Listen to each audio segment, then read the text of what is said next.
Bonjour, bonjour et bienvenue sur KTV en direct à la télévision, à la radio et sur les réseaux sociaux pour ce temps de parole consacré à une opération qui s'appelle Trace ton parcours. Mais c'est quoi Trace ton parcours? Eh bien, on va avoir la réponse maintenant. Ils sont trois pour en parler. Tout d'abord, on reçoit le président de l'association Mayotte Entraide étudiants, Istizat Bina. Bonjour. Oui, bonjour. Merci. Bonjour à tous les Mahorais, Mahoraises. Merci d'être là ce matin. Et on reçoit également Leila Baedja et Zabourada Madi, chargé de projet et de mission pour parler également de Trace ton parcours. Bonjour. Bonjour. Bonjour. À tous. Bienvenue sur Président. Alors tout d'abord, Président, expliquez-nous un peu, c'est la deuxième édition, expliquez-nous un peu en quoi consiste cette opération Trace ton parcours. Oui, d'abord, oui, c'est la deuxième édition. La première qu'on a fait sans aide, sans budget.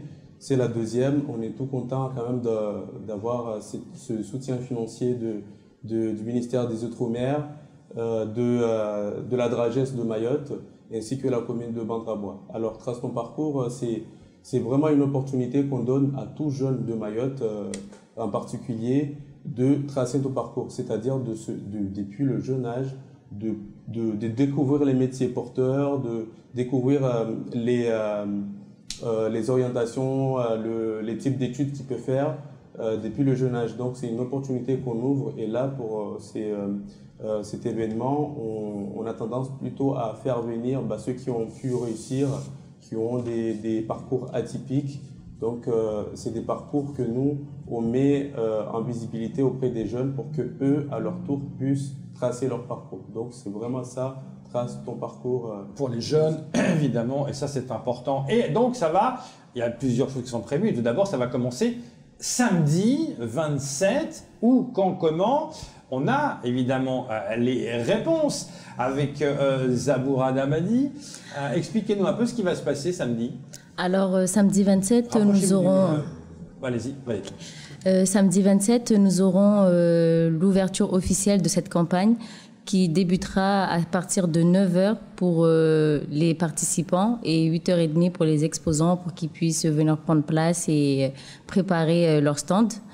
Dans un premier temps, nous aurons le discours des officiels à partir de 9h30.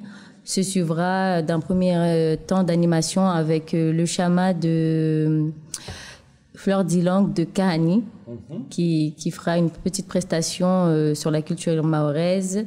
Ensuite, nous aurons une petite visite de tous les stands, de présentation des exposants et plusieurs temps d'animation qui s'en suivront, et quelques surprises pour cette journée. C'est vrai, il y a des animations, des théâtres, il y a des étudiants mahorais entre échec et réussite. C'est important ça, l'étudiant mahorais entre échec et réussite. Ça, c'est important. Oui, aussi, exactement. Nous aurons une petite table ronde sur ce sujet-là.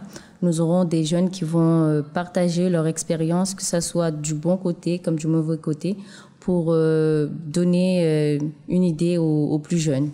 Et vous avez oublié quelque chose de très important, à 8h30, il y a les petits déjeuners. Il ne faut pas oublier ça, le petit déjeuner, parce que souvent on dit on a faim le matin, on peut pas. Oui, exactement. Ça, il y aura le petit déjeuner aussi. À 8h30. À 8h30 pour nos exposants. Non, mais c'est vrai, c'est important.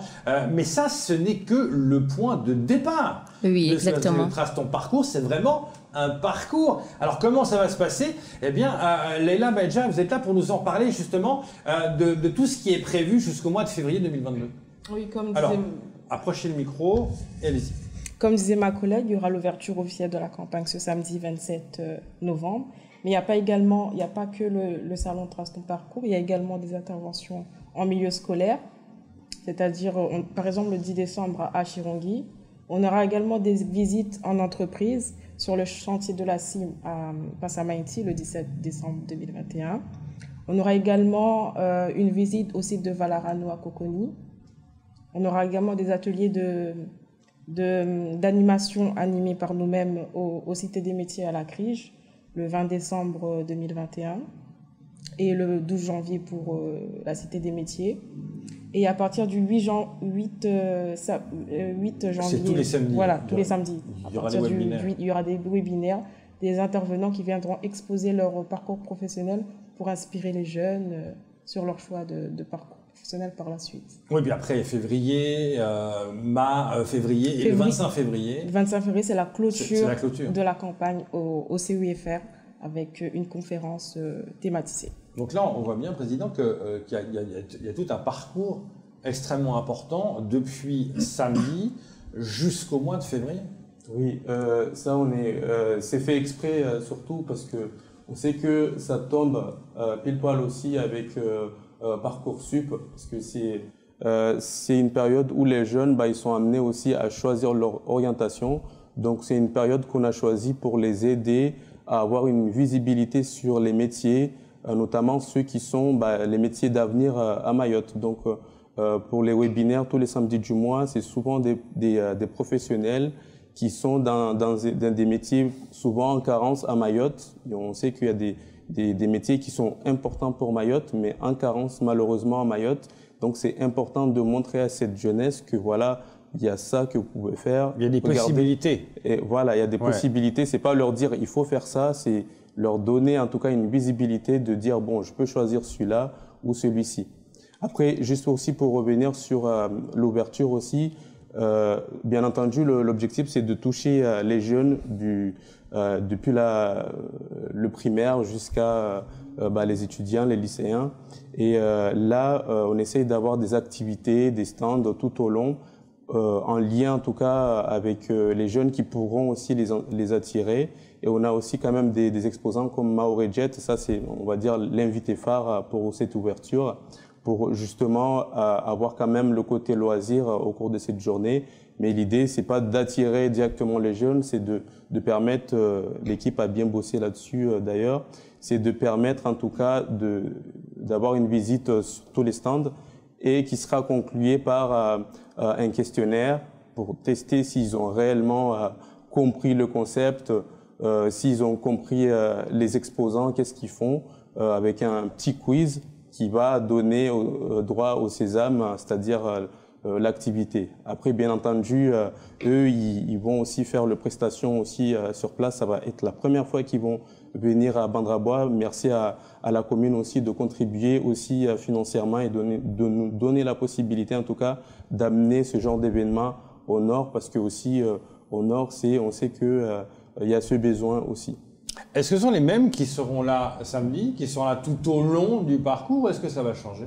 Non, ça sera pas forcément les mêmes, ça sera d'ailleurs pas du tout les mêmes, mais l'idée c'est vraiment de faire en sorte que on puisse en tout cas toucher toutes les thématiques tout au long.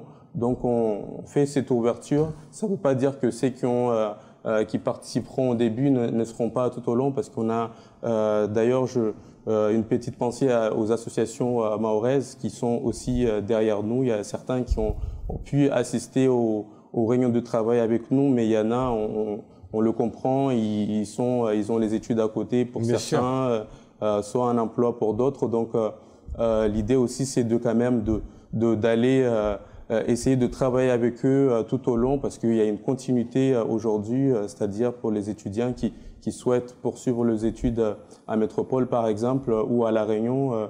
Nous, on est un relais local, on a aussi des petits relais plus métropolitaines ou autres, mais aujourd'hui on a au moins ce début et eux ils prennent le relais par la suite, donc c'est important pour nous de travailler également avec eux, et c'est ce qu'on fait. Ça a été compliqué à mettre tout cela en place? Vraiment.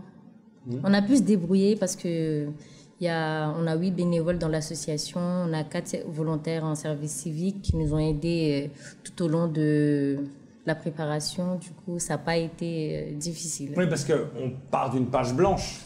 L'idée, c'est faire trace ton parcours. Ok, l'idée, elle est là. La première édition, ok. Là, on va faire quoi? Comment? Où? Avec qui? Quel partenaire? Il y a tout ça qui doit être mis en place. Oui, tout à fait. Bon, l'équipe, je suis bien content parce que ils donnent beaucoup d'énergie à cela. Ils comptent pas. C'est une jeune association. Ça fait déjà 2020 qu'on est déclaré officiellement, même si on existe depuis 2013. 2013, en septembre. Oui, exactement. Donc c'est pour ça on a une équipe qui est bien dynamique, qui arrive à mobiliser un grand nombre de partenaires avec un temps assez court, parce que là l'action a été mise en place assez récemment pour cette année en tout cas. Donc il y a beaucoup d'énergie avec les 4 volontaires de service civique, comme elle le disait, il y a un travail assez homogène et ils arrivent à bien se débrouiller. Donc là, c'est clair, l'ouverture, c'est donc samedi du côté de Bandrabois, mais parlons un peu de ces milieux scolaires. Le 10 décembre à Chirongui, intervention, mais ça veut dire que vous allez à la rencontre des gamins qui sont à l'école. Et ça, c'est important de le relever. Oui. Effectivement, nous allons intervenir dans ces milieux scolaires pour un petit peu raconter un peu ce qu'on propose, les débouchés qu'on peut amener pour qu'ils puissent mieux s'orienter, faire leur choix de parcours professionnel et pas qu'ils aient le moins d'informations possible. C'est ça qui est important, c'est que vous allez à la rencontre des jeunes pour mieux les guider. Tout est fait en fait pour guider les jeunes. Hein. Tout à fait, et même surtout professionnellement parlant, parce que nous, l'association, on fait aussi la promotion du bénévolat, et quelque part, on demande aussi aux jeunes de participer à la vie tout court, parce que aujourd'hui, si tu vas contribuer à une association, les aider sur les activités, par exemple, ça peut être valorisé professionnellement parlant. On peut le valoriser dans le CV, on peut le valoriser dans notre parcours, et ça fait partie aussi de l'insertion professionnelle. Donc nous aussi, c'est quelque chose que nous, on essaie de promouvoir quand on va voir les jeunes, de valoriser leur CV, l'aide de motivation. Et aussi de leur donner aussi une visibilité sur leur orientation, bien entendu. Et puis ça rassure quand on voit deuxième édition. C'est-à-dire qu'on sait que ça s'est déjà installé une fois. Donc s'il y a une émission, c'est qu'il a réussi la première fois. Donc la deuxième fois, ça incite peut-être plus les jeunes à se dire tiens, il y a un truc qui est là quand même, il y a un suivi. J'ai vu, ça incite plus ça. Hein. Exactement. Donc, on rappelle que ça va se dérouler donc samedi. Après, il va y avoir Chirongui. Et puis après, visite d'un chantier. Donc, vous allez vraiment amener les jeunes à un endroit précis pour voir ce qui se passe sur le terrain. Ça, c'est important aussi. Hein.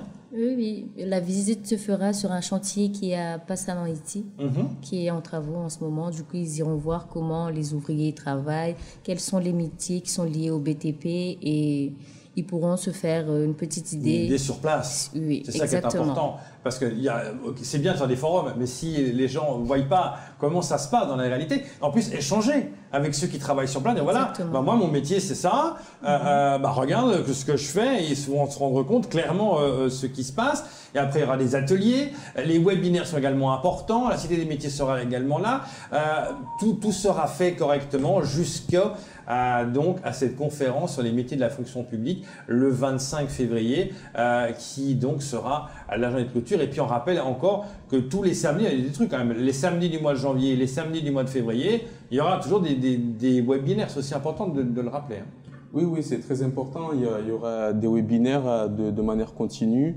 et on invite tous ceux qui en tout cas sont en situation aussi de choisir leur orientation, parce qu'on sait que pour tout le monde, c'est pas le même cas. Il y en a, ils savent exactement ce qu'ils souhaitent faire et qu'ils ont peut-être besoin d'aller plus, voir plus qui fait ce métier-là pour que peut-être j'anticipe les éventuels échecs. Il y a certains qui ne savent pas du tout, et c'est important aussi d'avoir avoir tout ce genre de public. Mais je voulais aussi revenir au sujet aussi de la visite d'immersion qu'on souhaite faire aussi au chantier à l'un des chantiers de la CIM, parce qu'ils en ont beaucoup quand même, heureusement d'ailleurs, parce que c'est important de construire des logements à Mayotte. C'est important pour nous de faire découvrir tous ces métiers à ces jeunes, parce que pour un seul chantier, le nombre de métiers qu'on peut voir et découvrir, c'est juste incalculable, parce que ça commence depuis l'urbaniste peut-être qui va repérer les terrains, qui va dessiner peut-être un programme, à l'architecte qui va dessiner les immeubles, et là ça va s'enchaîner avec le plombier, l'aménageur. Il y a une panoplie de métiers où c'est important pour nous de faire découvrir aux jeunes, parce que les chantiers vont continuer à en avoir partout à Mayotte. Il y a un grand défi de plus de 10 000 logements à construire d'ici 10 ans. Donc c'est vraiment très important de relever dès aujourd'hui ces jeunes talents qui puissent construire le Mayotte de demain.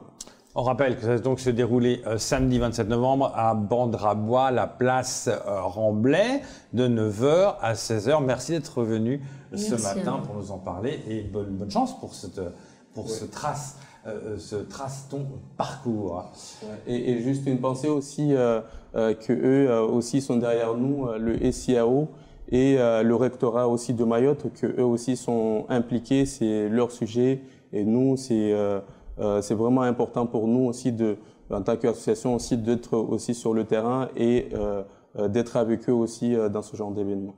Merci, c'est tout pour ce temps de parole. Tout de suite, la suite de vos programmes.